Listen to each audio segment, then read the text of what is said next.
Well, hello everybody to the very first episode of HeterochroMEDIA.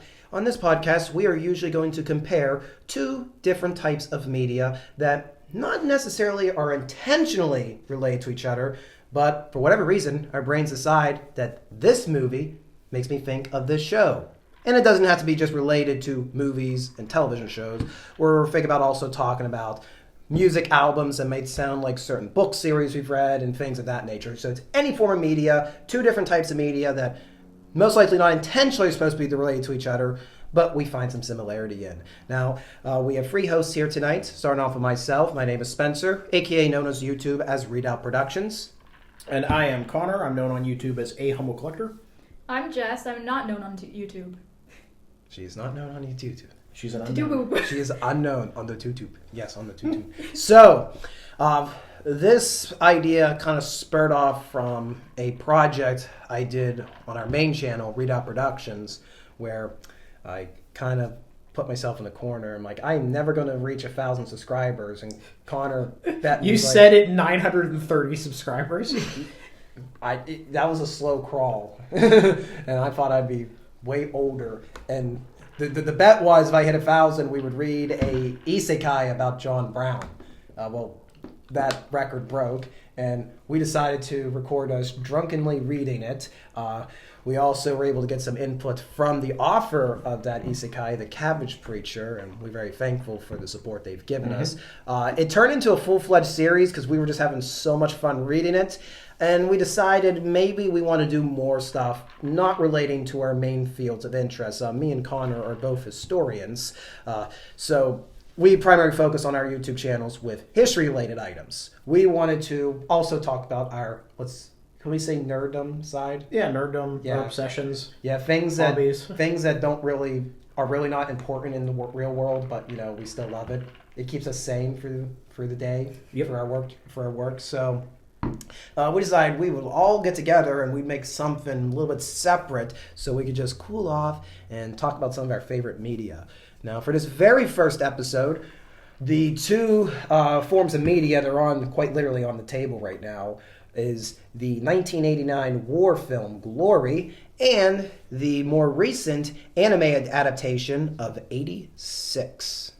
Woo! So, before we delve in, we got some gift giving. Yes. So this was at the request of Readout here. I'm sure it's going to be up on screen for you guys to see. For those of you that watch my channel, one of my main areas of collecting and interests are death cards, also known as Sterba Build. But they're essentially funeral prayer cards that will be given out to friends and family of the deceased. And I was approached by Readout. He said, hey, you should make a death card for the members of Spearhead Squadron who died over the course of 86. Requested. That's a kind way of me saying I threw you into my sweatshop. Basically, yeah. It was kind of like a, do it or you'll never see your family again kind of situation. But I had some options when I was making it. I ended up going with a 6-panel death card design. 6 panels are very uncommon when it comes to death cards. You don't see them very often. However, it's hard to really have enough room on a card for large groups like this because over the course of the show, there are, 19 members of Spearhead Squadron that die. And at least. I've seen some group death cards that were published post-war for, victims of certain atrocities or things. And usually they'll just have a bunch of, clustered photos on the front and maybe, a handful of names. But I want to be a little bit more chronological on this. So if you've ever seen 86, they do have a lot of dates over the course of the show. They kind of keep a pretty tight timeline. And I don't know if it's just that the fan Wikipedia was not updated or what, but there are certain members of the squadron I could not find their exact date of death. So I tried to estimate as best I could based on the course of the show. And yeah, I think that's pretty much it. You could play it off, I guess, as the fact that I'm assuming that the government of the San Magnolia Republic probably didn't keep great records on the 86, and given the fact that the... can I go into spoilers, I guess? Oh, yeah, absolutely. Yeah, given the fact that the city is essentially destroyed near the end of the season, I'm just going to assume that certain records were probably lost. So that's kind of my justification. Including these death cards. Yeah, well, these were published post-war. Oh, okay. Yes. So I guess they want to be publishing them during the war. Right, for exactly. obvious reasons we'll get into. Right. So, yeah, in peripheral memory, the fallen heroes of Spearhead Squadron who fell in defense of the Republic of San Magnolia in RY 367. And, yeah, print shop there. I don't know if you saw that. Yeah, I saw that. Yeah, card printed by Asato Printing Company, Libertà et Egalite, which is the name of the capital, and of course, Asato is the author of 86. I thought that Holy was kind of... smokes, he went all out. Yeah, I nerded out on this one pretty hard. I love it. I will probably make more such things in the future, but... Well, the gift giving keeps going on. Ooh. We got some stickers here. Oh, what are these? They're stickers of quotes from the movie Glory. Oh, glorious. Thank you for that pun. These were created by the bearded historian who has a Etsy page. I found him through Instagram about a year ago. He makes stickers of quotes from war films. So he's done stuff for, obviously, Glory, but he's also done stuff for Gettysburg. These are great. He's done stuff for Band of Brothers, and he's ventured off. Recently, he's been doing stuff for our brother Artfowl as well. So I'm definitely looking to get more. You're all more than willing to pick one, except this one. This one is mine. $10, a lot of money. I do like I said, stab, not tickle. That's I don't have an Irish accent that I can Sergeant use. Mulcahy. Yeah, when did the tradition of having like an Irish like sergeant of your unit, like when did that come about? Because that seems to be a trope in a lot of American. It's a good media. question. When did that trope begin? That's a good question. Yeah, because even like we watched the first couple episodes of the new Andor series. And the corporate like strike force that's in the show, like we're only 2 episodes in, so I don't know how this ends, but they have like a standing sergeant who's also got an Irish accent, which Oh my god, yeah. apparently even in Star Wars the trend continues, but it's definitely a trope I've noticed and have no idea what the There's origins no are. Ireland in Star Wars. There isn't in England either, but you heard Grand Moff Tarkin. There's a lot of English in Star Wars, yet there is no England. Do they have any explanation for that? They got a lot of British Human- actors when they made the first film. Yes, that's probably part of it. Yeah. It's just kind of stuck. And I guess you could hand wave it as it just sounds like an English accent because they're not actually from England. It's just similar. I don't know. That's a whole nother can of worms. It is. All right, so we're going to start off with the very first episode, and just before we continue, this first episode is actually going to be 3 parts. The first part we're going to talk about one show, next part we'll talk about the other, and then the final part is when we do all the comparing, which I call the batshit part, where everything goes off the rails, and you are gaining no real world education, but you are gaining nerddom education. Yeah, there'll probably be so many like, oh, you should also check this out because it reminds me of this. You'll get all kind of show, book, and whatever recommendations from that. Yeah. I'm sure. It'll be a good time. Probably. So deciding how we're going to do the first one, I got a wonderful quarter here with the... Holy crap, I got 2 quarters with the state of Vermont on the back. What were the odds? Wow. So, At least 1 in 50. yep. So, heads will be 86, tails will be glory. Fair enough. And you're going to watch this fall apart completely. You caught it, kind of. Kind of. Heads. We're going to start with 86. All right. So, we've all seen 86, so that's good for this one. How do we want to start this? I'll give it a bit of a plot. I mean, I'm expecting that most that are watching this are probably the only people that are going to first listen to this is those that realize what either of these are. This is a very niche show. HeterochroMEDIA is a very niche show, but niche can be awesome. But let's give a plot. So, with 86, we're kind of introduced to this world where essentially the San Magnolia Republic is fighting a war against the, basically AI mechs of a fallen empire, the Empire of Giad. And the people of the Republic are being told that the Republic has their own drones, they're fighting in the field, and basically because the AI rose up against the people of Giad and apparently killed all of them, at least we're told in the beginning, that once they kill all of the enemy mechs, it'll be over. It's just a war of attrition, they just have to last it out. And what we find out is that the mechs that the San Magnolia Republic are using are not actually AI driven. They're driven by a class of sub-citizens known as 86. Because what happens is the white-haired people of San Magnolia basically took citizenship status from everybody else in their country, and because they're no longer citizens, they're not really considered human anymore, and they've been using them in this war of attrition against these, soulless AI enemies.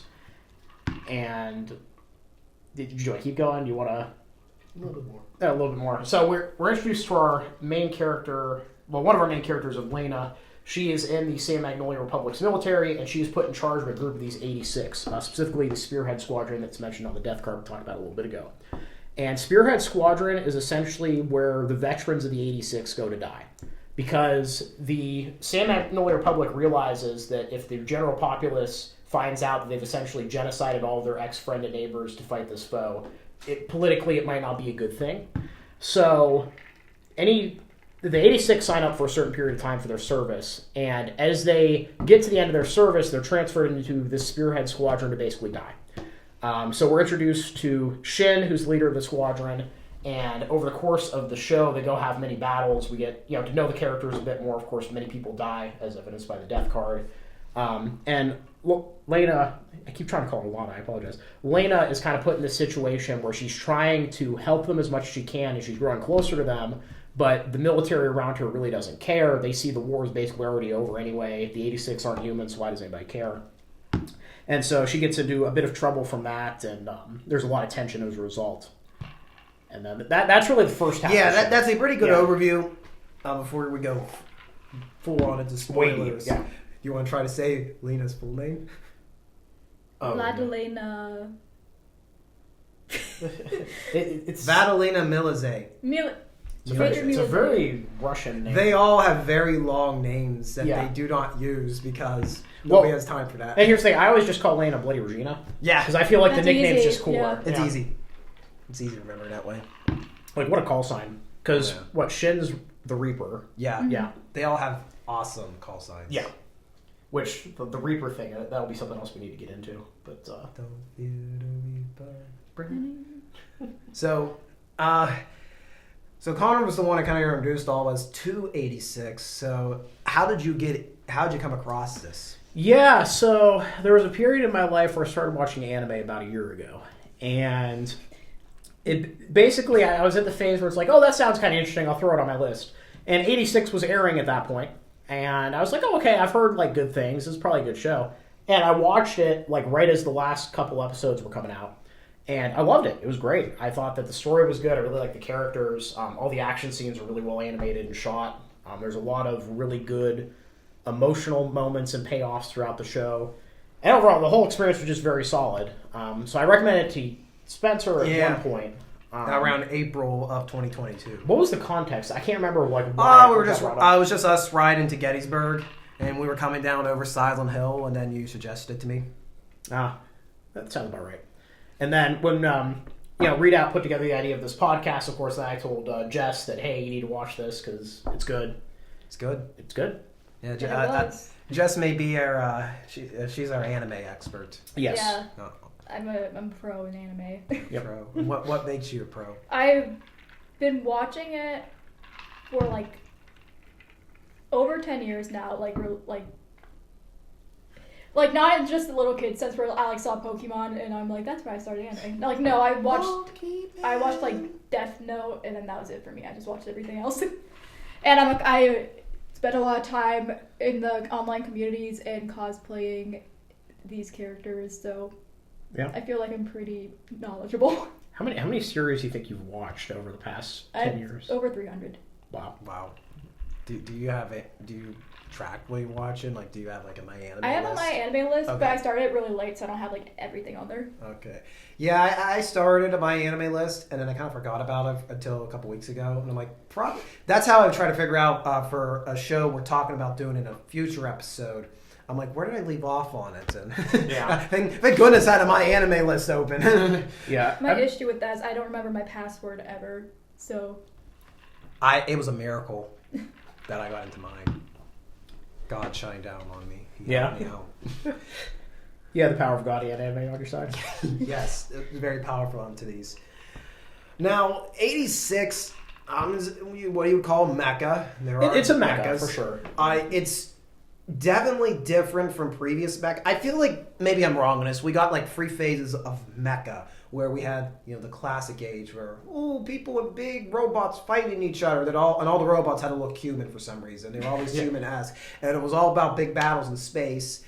And then You're talking about your Gundam era of Mecca. I'm Mecca. talking Gundam. And then Evangelion happened, where everything became a deconstruction of the mecha genre. So Evangelion. Gurren Lagann isn't like a true deconstruction, but slightly different. Eureka 7. You had all these more. I don't want to say they were more emotional because the classic era is emotional as well, but they definitely like, wait, why are we throwing these people in these big giant robots? This might not be the greatest idea. What was I gonna say? I don't know. Anyways. And it almost sounded like you were going to say Code Lyoko, but I don't know if it really I was not going to say Code Code Geass. We don't need to talk about that. Yeah. Oh, okay. Maybe that's what I was going to say. Code Geass. But, all these that were, I don't want to say they were true deconstructed, but they definitely took a different shift where the mecha became second. Like, the big battles became more second. There was a lot more emotional behind the scenes. And I know people are already turning off the podcast saying, well, Gundam has emotional moments. I'm not saying it doesn't. You're trying to broadly categorize decades worth of pop culture. And I'm failing. But anyways, then we get to things like, for a while, the mecha genre here in the 2010s. It kind of went quiet. In the 2010s, there wasn't a lot. I mean, you'd get your Gundam, installments. But outside of that, there wasn't a lot happening.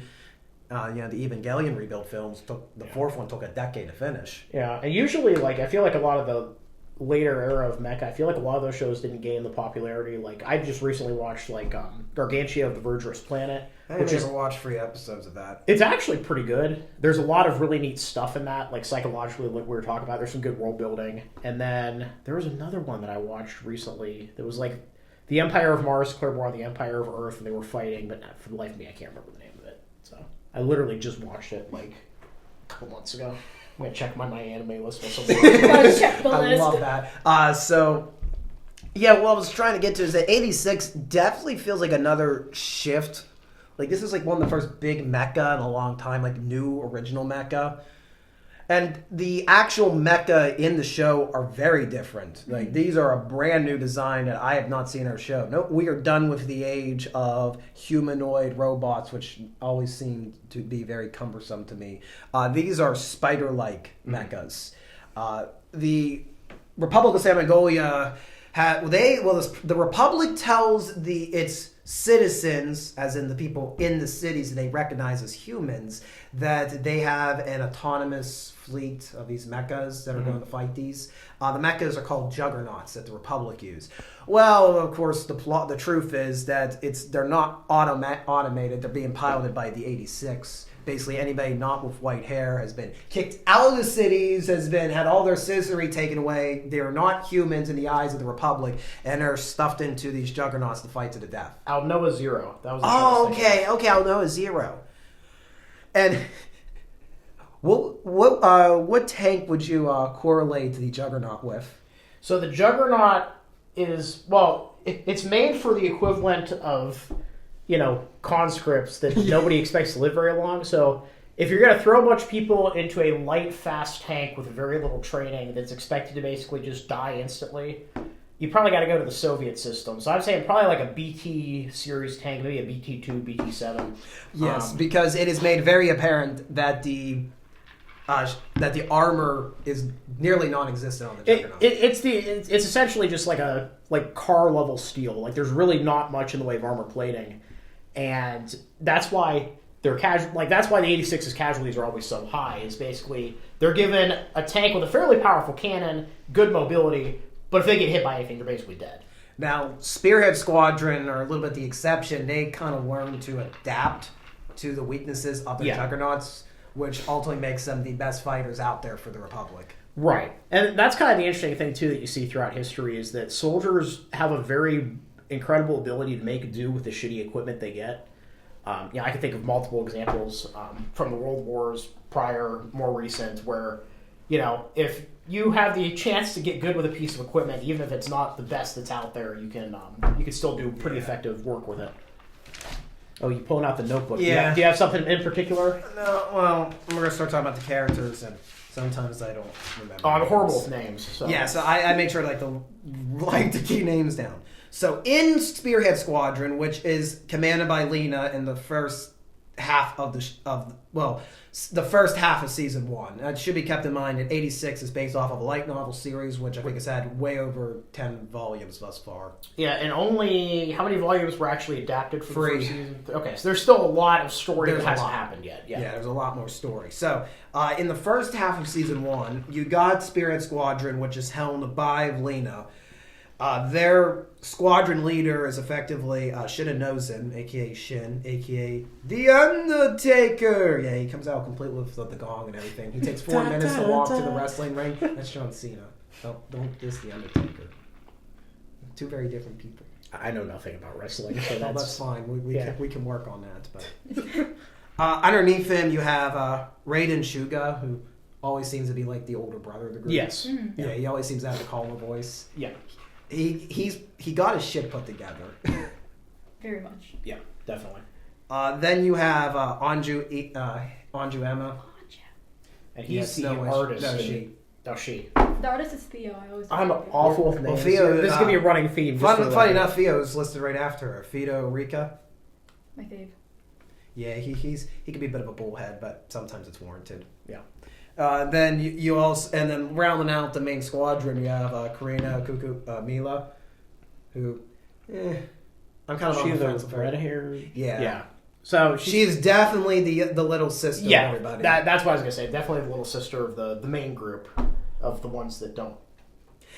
Yes, there are many more. Now the show, I forget how many they say they start out. There's at least about 100 or so in the squadron. They start out. There's a good. Yeah, but we have like a core group of like a little over 20. That's like we have a core group that we focus on, and let's be honest, there's only 5 that you're going to become attached to because the rest of them are gone. They die horribly. Horribly.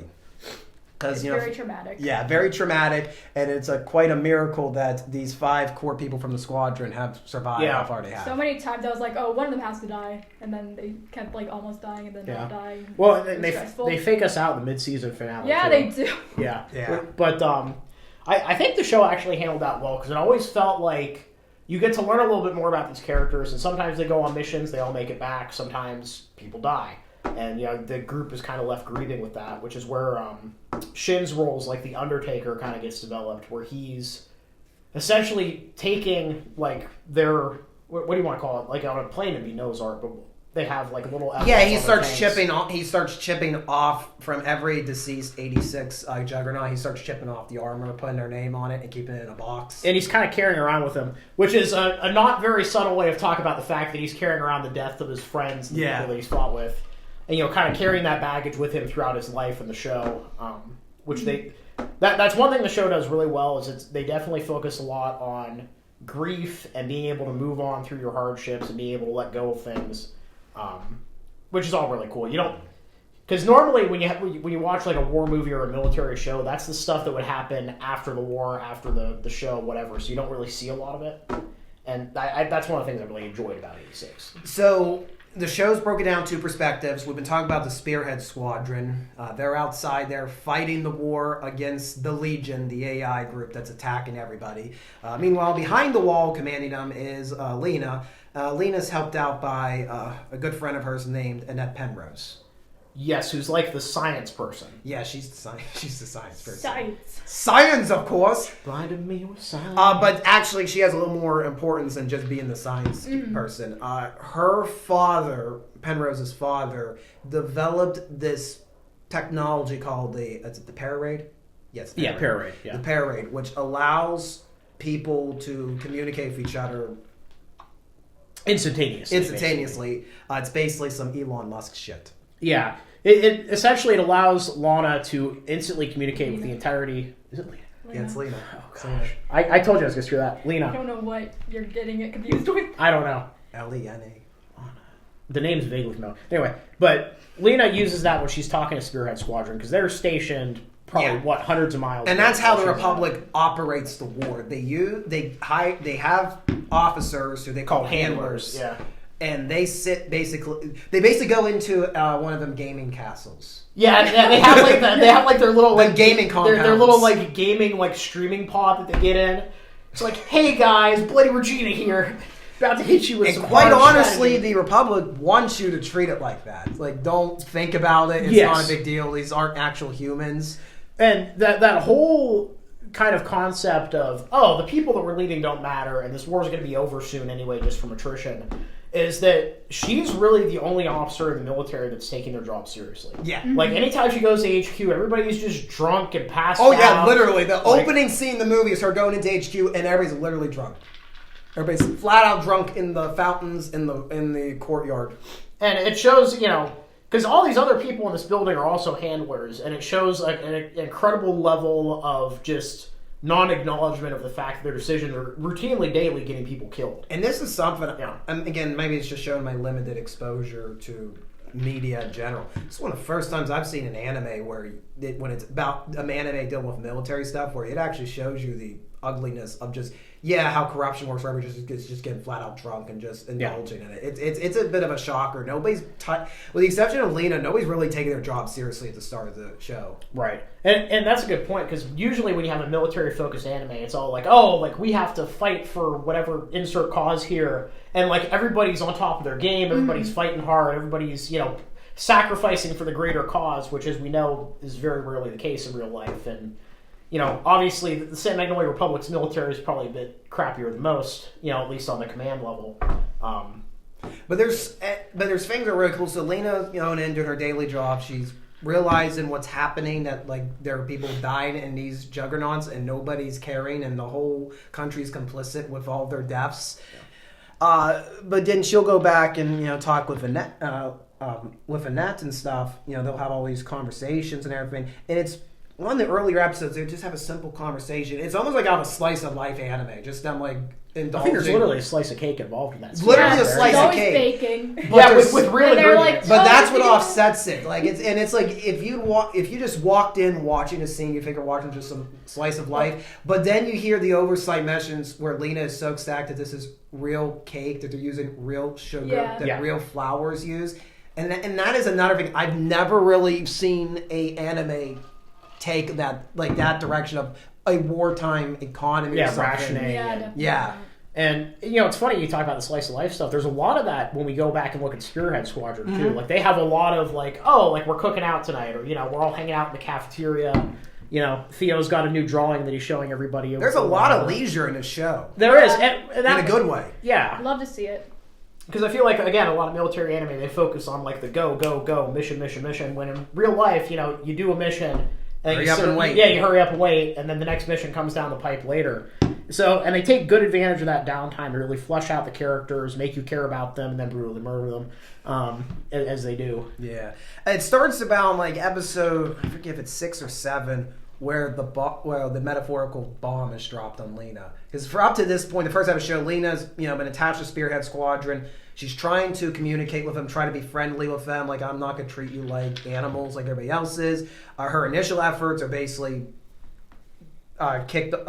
she's basically ignored by the squadron because she just doesn't quite get it. It's like, we know that you're trying to be kind to us, but you just don't get it. Yeah. You don't get it, And eventually she realizes maybe I should be trying to take extra measures to help them out.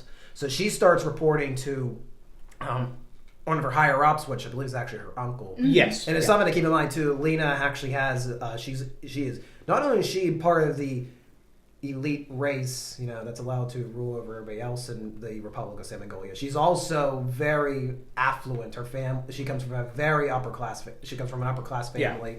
Yeah. Her father's effectively a war hero, things of that nature. So she has a lot of influence on the higher ups. I mean, she's one of the youngest majors, if I'm not mistaken, in the show. I think they do make she's mention very of that. young for having her rank. Anyways, so she keeps going to her uncle, trying I want to get more supplies. I want to get more of this. Why are these supplies not getting to the squadron if they're so important? This makes no sense. And nobody wants to tell her. Eventually, the Spirit Squadron breaks the news to her that, we're here because we're the survivors of other squadrons, and we are sent on the deadliest missions, and the Republic wants to kill us. Yeah. There is no end to our service. Yeah, basically Shin breaks it to her that they are indeed some kind of suicide squad. And that's, that really hits her hard. It gets to the point where she actually draws little pictures of everybody to keep on the board. And as people are dying, she's putting them in a box. But she always has them with her so that she can kind of remember who everybody is. In a similar vein as Shin is. Yeah, similar to Shin's guilt. Which again, because Lana is technically their commanding officer. Lena! Son of a bitch. she is their commanding officer, so, the decisions that she's making and, any mistakes that she makes while leading them in combat, people die. Similar to Shin, he's the leader of the squadron on the ground. Any time that somebody dies, partially he's responsible.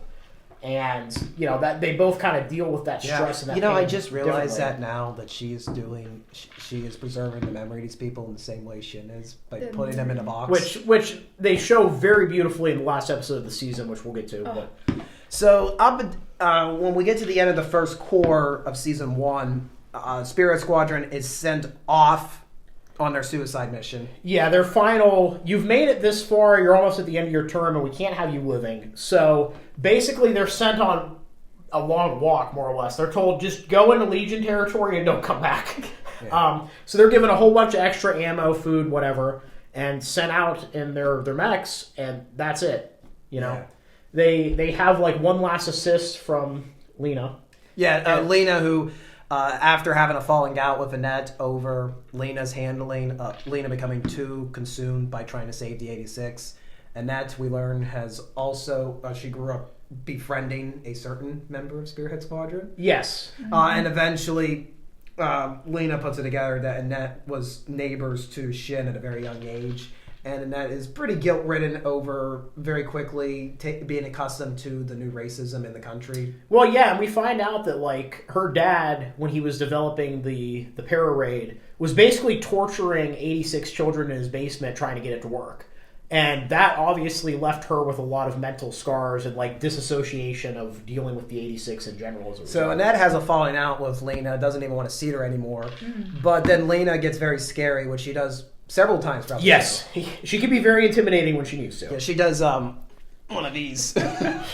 Yeah, she pulls her rank on a lot of people, and because at one point, we find out that the Republic has a series of howitzers, basically, automated howitzers all around the perimeter of the country, and she actually goes and finds out that only 40% of them are in operational condition. Imagine a major military not maintaining their equipment and stockpile, and then realizing when they need them, they don't work. Everybody drink. Moving on. But I believe that, when Shin and his group were leaving her range, the last time she's able to talk to him, she actually calls in an artillery strike. Now, in order to do that, she... broke some rules. Yeah, she broke some rules. She intimidated Annette to up the power of the power raid. Yep. So she could basically just sink in as far, because they're pretty far out already, so I think it's because she needs to up the power so she can sink into them as far. Oh, she also wants to take over eye visual of them, which is something you're not supposed to do. Yeah, it's there's serious potential health risks doing that, if I remember correctly. They'll overload your brain or something like that. Yeah. Yeah, but she manages to get them through the front line of Legion. The Spirit Squadron kind of wanders off out of para-raid range, leaving Lena completely wrecked. Yeah, she's wrecked, and basically she doesn't know if she's ever going to see her friends again or hear from her friends again. And then we're treated to, I think it's 2 episodes. Where there's 2 more episodes. It's basically the road. Where they're it is! They're traveling through post-apocalyptic Giad and scrounging supplies. Yeah, they're going through the Race Hill Tunnel. It's all about wonderfulness. Yeah. And, they're scrounging stuff from the abandoned towns. They're trying to avoid patrols but occasionally getting into battles. And, that's kind of a period where they're the freest that they've really been. Oh, yeah, because there is a whole episode, there's no fight or nothing. They're just kind of what do we do now? Yeah. And, because they're slowly running out of supplies. We haven't talked about Fido yet, but Fido's with them. Oh. Fido's very important. Yeah, Fido's essentially he's a good dog. He's a good boy. But he's essentially a mechanized, AI-driven, mover, moving freight and stuff around. But he definitely has a pet role in the group. Considering his name is Fido. Yeah, they treat him a lot better than the cat. Yeah, they do. But as we find out though, there's a real gut punch. I think it's the end of episode 11, where Fido in his memory is going back through all of these flashbacks of Spearhead Squadron and everybody, with the exception of episode 22, that it might be the hardest moment of the whole show to go for. Yeah. The biggest gut punch. I watched that in school when I was just sitting there, and I texted Connor, I'm like, what the fuck? Yeah, because Fido's going through all these memories of the group, and then it cuts to his current feed. He's on fire. Everybody's like dying. You know, it's like we have no idea what's going on. We can't see anybody, but we know that shit has finally hit the fan. And it's like his it's like his life flashing before his eyes. Flashing before his eyes. He's just died. He's dead. He's dead. Yeah, and then we find out in the episode after that essentially the remainder of Spearhead Squadron makes this last stand to the point that Shin's mech is the only one still up. Everybody else has assault rifles, which basically aren't doing any damage to any of the Legion that they're fighting. And it kind of just fades to black at that point, and we don't really know what happens. And that's the end, the first corps. Yeah, and that was it for, I think, almost a year. Everyone died. The show had a lot of production problems. I think it was partly budget, partly because COVID happened. Yeah. All that crap happened. So...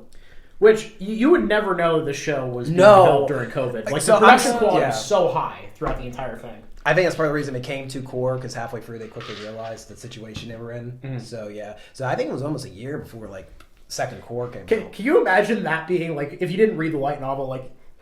For a year, you're like, well, did everybody die? Like, is there more? What? Is there more? Is that it? Yeah. Yeah, so we get to the second core, and everybody's okay. Don't worry. Everybody's okay. Yeah, we find out that it's fine. It turns out that the Legion did not destroy the rest of the world. There were actually a couple other countries around, including the Federal Republic of Giad. Yes. Which is essentially... Yes. So before we continue, I will say, a lot of people say that the second core is a step down to the first core. Because the plot up to this point, which has been very interconnected with Lena and Shin, like both of their perspectives are intersecting, this is where they diverge. And although it doesn't feel like it in the show, it diverges for a while. Yeah. I think second core is over the course of 2 years. Mm-hmm. Yeah. So like these two main perspectives of the show are very far apart in show a long time, and for most of the second core. Yeah. So some people tend to feel this one's a little bit weaker because it kind of meanders for a while until the end. I feel like it's necessary though for what they're kind of building to. I still think I think the first half of the show is slightly better pace, but don't take away from the second half, because the second half is not meant to be like the first half. Right. It's a completely different story because, you know, as we find out, like the other countries have also been waging their own wars against the Legion. They all have their own patterns of mech that they use. And, you know, the Spearhead Squadron are essentially the first people from the San Magnolia Republic that have ever made it through Legion territory, like ever. And so, obviously, the Federal Republic is very excited to learn about them and, like, what all's been going on. And I like how they don't know how to react to them initially. Yeah, they put them in, like, a quarantine and everything. They don't know, how, like these people have never seen other souls before, apparently. Right, because as far as they're concerned, and the other countries are concerned, Legion territory is like a black hole. Like, nothing goes in, nothing comes out. Like, it's... So for people to have fought their way through Legion territory and suddenly shown up on their doorstep was something they weren't expecting. Yeah, they're unsure, like, are these like a new form of Legion or something? Right, yeah. Which we didn't talk about the Legion absorbing people. No, that's important. Yeah, we didn't. Because we find out that in the first part of the season is that Shin can actually hear the Legion hive mind, kind of. Yes. Which is kind of explained because he has like some bloodline tied to the Giad. Yeah, it's not fully. It's not directly. They explored a little bit in the second part. Yeah, but yeah. More light novel. Yeah, read the light novel. It's on my list. But basically, anytime that an 86 is severely wounded in combat, Shin will have to actually get out and deal the coup de grace to his squad mates, because they're all afraid of being abducted by the Legion, because apparently the Legion will take people back and like absorb their consciousness to boost its own fighting ability. That's how they've been able to get past their shelf life. Right. So we run into... Oh gosh, we didn't talk about Shin's brother at all. But no, we don't have time for that. Yeah, I guess that's a little off topic. But Shin's brother got absorbed. They end up meeting up and fighting at some point. That's besides the point. And there's more people turned off the podcast. Did you know did you notice that the Federal Republic of Giad's like uniforms are very like East German inspired? Yes, they are, and they're described in the light novel as being Panzer jackets. Oh yeah. What? Oh man, what's the technical name? Panzersmock, I think. But, yeah, no, they're very slick uniforms. I'm a nerd, but that's the whole point of this. Yeah, because the Giad Federacy actually has like 2-person mechs. Like they have their heavier brand of mech, which Spearhead Squadron does not like at all, and they end up getting like their own pattern developed. So the survivors of Spearhead Squadron are welcomed into the Federal Republic of Giad, and they sort of become the children of the temporary president. Yeah, the president of the Federal Republic adopts them. Thus far is a cool dude, surprisingly. Yeah, he's pretty chill, actually. I like him. Yeah, he's pretty good. But they also find out that he's complete with dad jokes. Yes, complete with dad jokes. He's also fostering another girl who we find out later in the season is the princess of the former Empire of Giad. Yeah. Federica. Yeah, Federica. But she actually is a pretty good character. She has some good moments with Shin, and they all have their own crap they got to deal with. But Frederica brings a lot of levity. Yes, for certain. Because once they're back in like the military and the front lines, everything fighting alongside the Giad Federacy's troops, she comes along as like the mascot for the unit, which is something in real world, for example. I know, especially in like the Russian and Eastern kind of Europe, having like a younger kid tag along with the unit and be like the mascot is a very common thing historically. Yeah, so Spirit Squadron ends up becoming part of the Giad's army, and they're running into battle with a freaking 11-year-old who's the empress of the freaking nation. Yeah, the heir to the old throne. Yeah, we're just gonna put her on with the suicidal people. It'll be fine. Yeah, well, they don't want her to join. Yeah, she sneaks away with them at that point. She's stubborn. Which, by the way, Fido's okay. Oh yeah, Fido's just fine. Yeah, they actually like rebuild him, and he's cool. But they also, we find out, they actually built a memorial where Shin and his friends almost died. And actually put up a slab with like all of the names of the people that Shin had been carrying with him, which was a really good like emotional like touch point where he kind of like eventually goes there and actually. That one was another one that hit me hard. Oh yeah, he actually, because throughout the show he has these flashbacks where it's almost like all the people that have died with him are there. They're shown as like silhouettes in the background, or they're there. He still feels their presence. And so he finally has like a memorial to them that he can actually put the chest down with all of the pieces of their necks. And it's something, again, I'm sure other shows have done it before. I'm not saying they're not. But for me, it's the first time I've seen where you actually think about the commemoration of these conflicts. It's like one of the first I've ever seen something address that commemoration of conflicts. And for somebody like myself, I'm just so used to going to Gettysburg where there's hundreds of monuments and stuff. Sometimes you forget how much those monuments mean. Yeah. Yeah, especially the men who originally, fundraised to put them up and, had their reunions there. And here, the 86, nobody had to pay anything. The Giad was just like, oh, we're going to put us up just because we feel like we should. Yeah, can you imagine being the 86 who've been basically mistreated for most of their lives, because a lot of them were kids when this first broke out, or had lived in it their entire lives for some of the younger ones.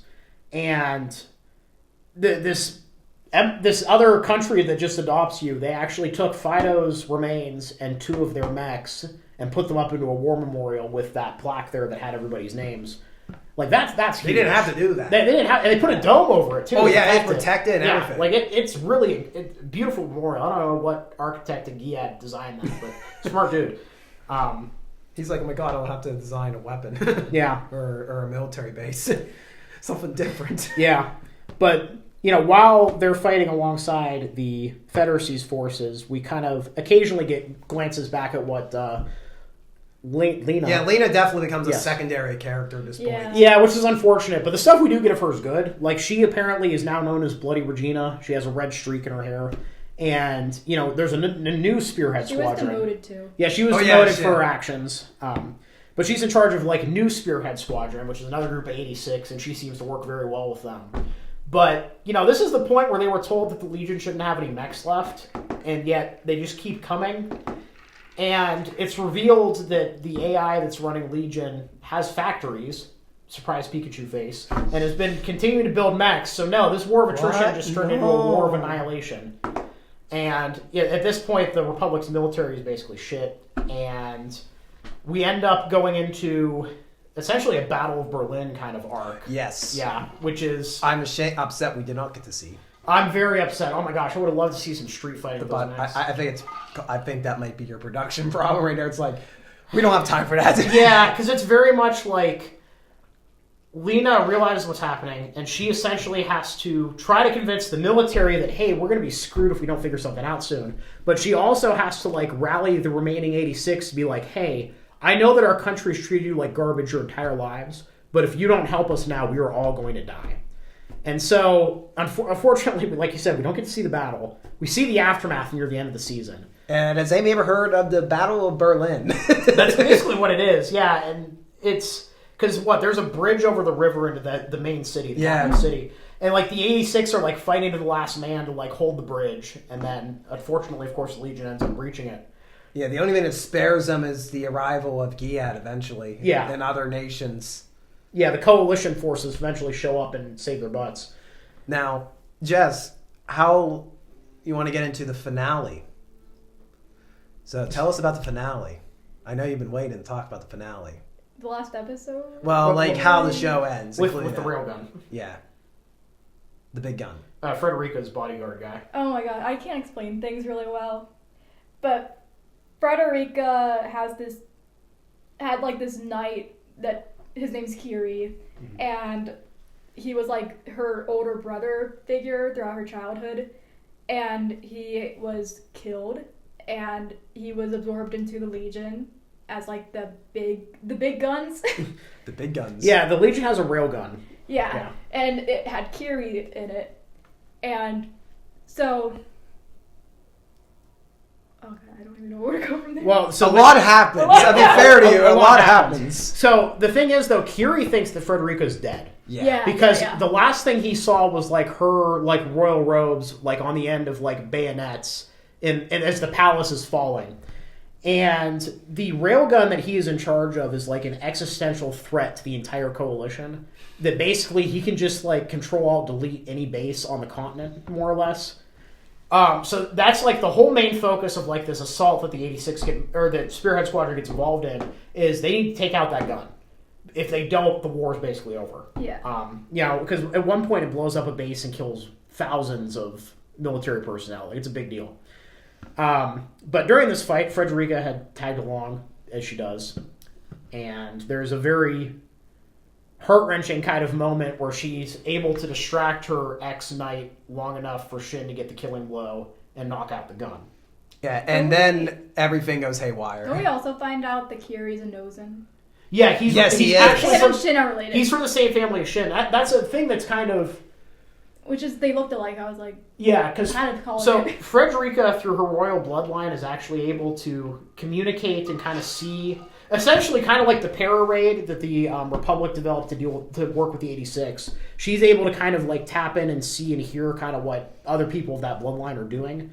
So she has this connection to Shin, which is why they're very close. And then she also had this connection to Kiri, which she's able to exploit long enough to for him to finally get put to rest. And the screen goes white from explosion, and we enter episode 22. Existential crisis mode for Shin. Aftermath. Yeah, because Shin basically thinks he's dead. And he finally confronts his grief a bit more and is able to finally, like, let go. Like, Shin's basically freed from all the guilt that he's been carrying around the entire series and before. And then turns out he's not dead. And he has a very... I survived. He has a very heartwarming conversation with Lena, who happens to show up alongside some other Republic forces. Why does Lena show up there? Oh my god, it's their first time meeting face to face. Yeah, it's the first time well, she doesn't know that it's him. Oh yeah. Yeah, you're right. But why did she show up there? She was wrong. So, because Lena's been wanting to get back to the Spearhead Squadron. If there's any hope that they're out there, she wants to reconnect with them.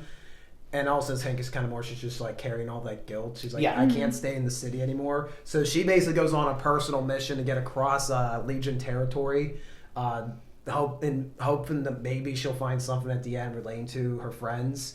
So she's quite literally run. I don't know if she's actually literally run the whole way, but she at least ran the last 100 yards to get out to where Shin was. Because he's basically alone at this point. The other members of Spearhead Squadron had been dropping off over the course of the past few episodes. Yeah. They kind of teased they might be dead. It thankfully turns out they're not. Nope. They were all kind of doing... alarm again. They were all basically dropping out, doing delaying actions and things. And yeah, Shin was probably like, well, thanks guys for fucking with me. Yeah, really. That extra guilt. But, so she sees Shin's mech, like, destroyed out in the middle of this field and goes up and starts talking to him. She just thinks he's a random Republic, or Federal Republic, Confederacy soldier, whatever. But yeah, they do eventually meet face to face for the first time in the show in the very last episode. The last episode. The last 2 minutes. The last 2 Oh my minutes. gosh. Because essentially, she had requested to work alongside the Federacy's forces as kind of like a foreign officer exchange kind of thing. And she ends up getting put in charge of Spearhead Squadron again. Yeah. And so she finally gets to meet them. There's a very heartwarming scene. And she actually also, the memorial for Spearhead Squadron, she's actually able to go in and place her box of the drawings that she had of everybody Next to Shins. next to Shins. That's another good parallel between the characters. And then, we're kind of left with a more hopeful note where it seems like the Legion forces probably aren't on the back foot, but they've at least been checked now.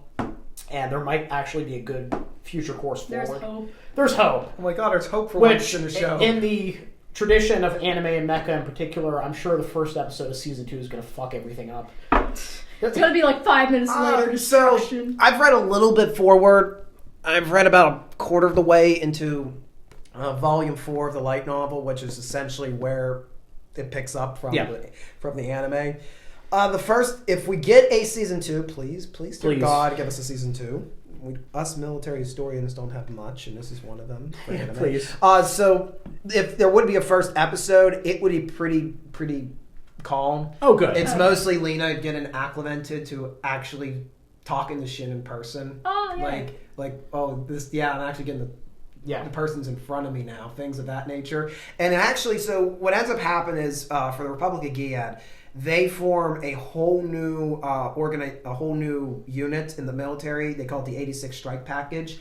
The reason being, they don't think it's probably wise that the 86 most people in Gilead are horrified of the 86 because they fought this war so long and they reject going into civilian life. Right. That's one of the things that in that kind of 2-year span that we didn't really touch on, but their Gilead Federacy is they're such nice people that they actually feel bad about sending the 86 back into combat.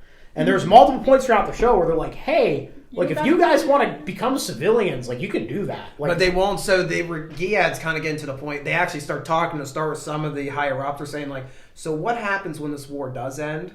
What are these kids gonna do?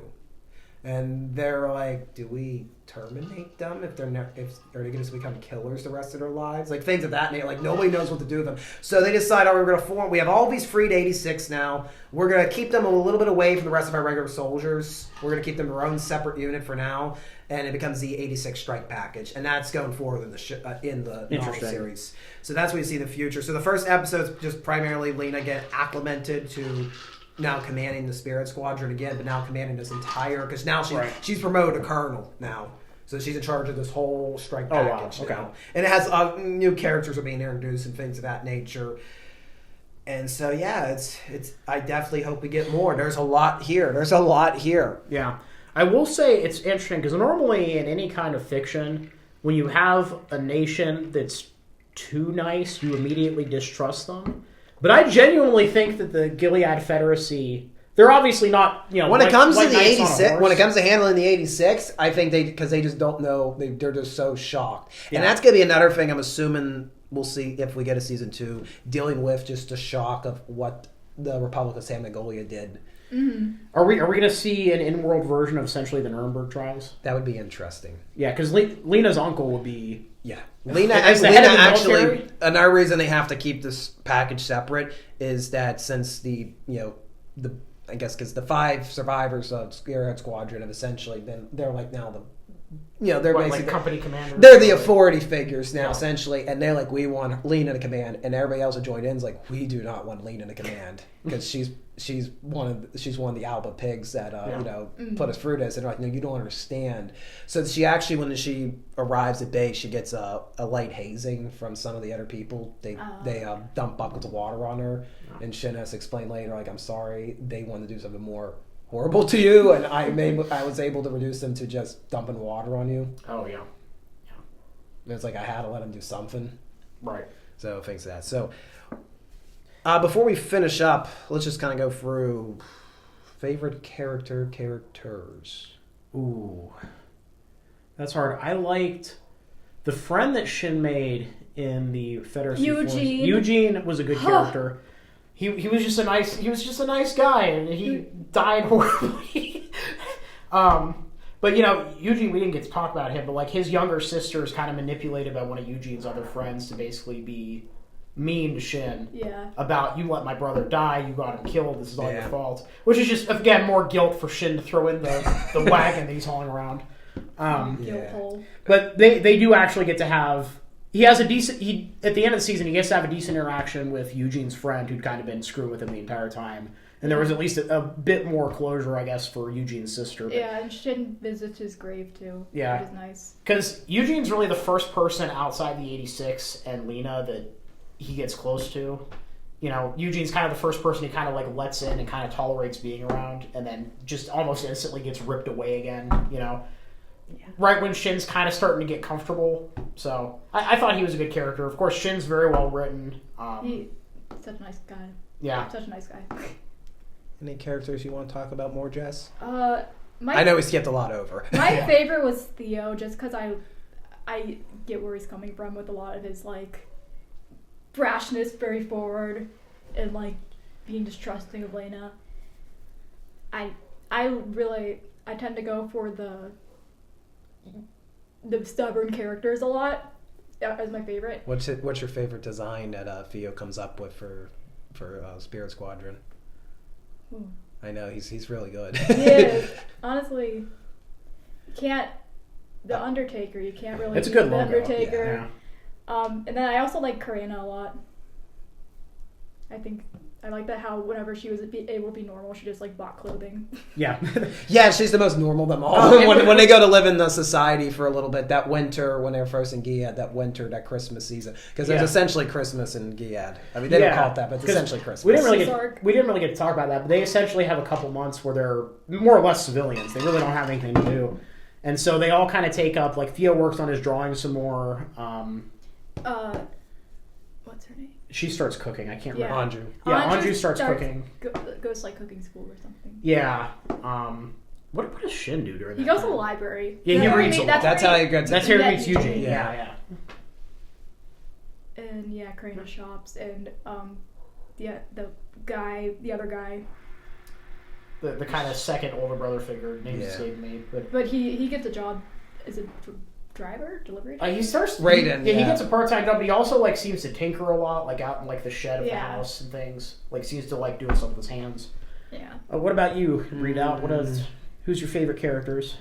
I mean, I sometimes I'm easy just for the biggest characters, but I mean the biggest name characters. I think Lena's pretty interesting. She's a really you could definitely do a study of military mindsets and things from her for sure. Yeah, I'm definitely a sucker for people being thrusted into large amounts of wealth and power and having to reckon with it. I don't know why. Yeah. And just seeing the results, because more often than not the case is, well, in the fictional world, more often the case is they'll become saints and stuff, but in the real world they'll completely become assholes. Yeah. But so it's interesting them watching the fine line. And she definitely, even though she definitely has all the wealth and stuff, and is one of the main heroes, the only person speaking out for the 86, she doesn't do it in a stereotypical way. Yeah. Like she has to learn a lot of lessons. Like she doesn't just start saying, "I'm going to change things," and everybody's like, "Yeah, you have no idea what you're up against." So she definitely, from her to start to her at the end, it's a very different change. Yeah. And even with her uncle being in charge of the military, she really doesn't get to leverage that a ton. Like he's tough. He's pretty tough on her and like, look, you might be my niece, but like this is how we do things. Like there are multiple points where he tells her, stop worrying about the 86 and just do your damn job. And she just can't accept that.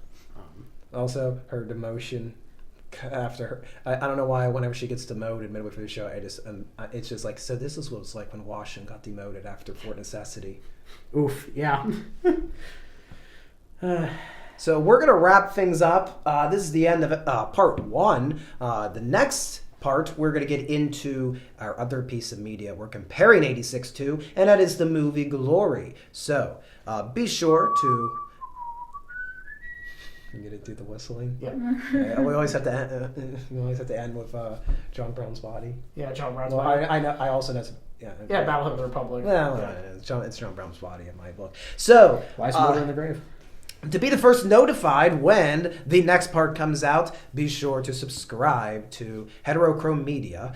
Also, be sure to follow us on where podcasts are available. Hopefully, I'm going to get this out onto Buzzsprout, and that should allow me to put this onto several other podcast sites. Ooh, nice.